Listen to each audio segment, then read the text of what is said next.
নিশ্চিতভাৱে এনেকুৱা দেখা পালে আপোনালোকে আমাক জনাক। মই একোৱে আহ্বান জনাইছো, কঠোৰতম ব্যৱস্থা এই ক্ষেত্ৰত গ্ৰহণ কৰা হ'ব, এইটো মই প্ৰতিশ্ৰুতি দিছোঁ। বিশেষকৈ চামগুৰিৰ ক্ষেত্ৰত কঠোৰতম ব্যৱস্থা এনেকুৱা দেখা পালে আপোনালোকে আমাক ইনফৰ্ম কৰিব।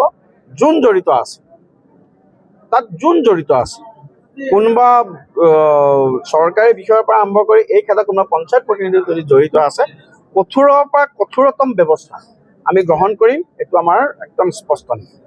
যোৱাকালি কোনোবাই এখন কম্পাৰ্টমেণ্ট কৰিছে যে কেন্দ্ৰীয় চৰকাৰ যি কেগক লৈ যি প্ৰতিবেদন, সেই প্ৰতিবেদন কিন্তু তৰুণ ডাঙৰীয়া প্ৰথমতে তৰুণ গগৈ ডাঙৰীয়া চৰকাৰ কাৰ্যকাল হেৰি কৰক। তৰুণ গগৈ চৰকাৰৰ দিনত ৰিপুণ বৰাই কাৰোবাক ধাৰ দিছিল নেকি? অসম চৰকাৰ ইমান উন্নতি হৈছিল নেকি? কোনোবা প্ৰথম কথা, ধাৰ আৰু ঋণৰ মাজত পাৰ্থক্য আছে।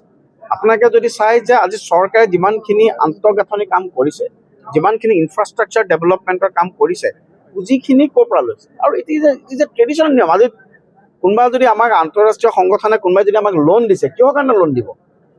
আজিতো হিমাচল প্ৰদেশক লোন দিয়া নাই। অসমে কিহৰ কাৰণে পাৰফৰ্ম কৰিছে আৰু অসমৰ অনাগত যিবোৰ উন্নয়ন আঁচনি, এই উন্নয়ন আঁচনিসমূহৰ কাৰণে এইটো এটা পৰম্পৰাগত আঁচনি। কংগ্ৰেছৰ অন্য একো ক'বলগীয়া নাই কাৰণে কংগ্ৰেছে এইখিনি কথা কৈছে।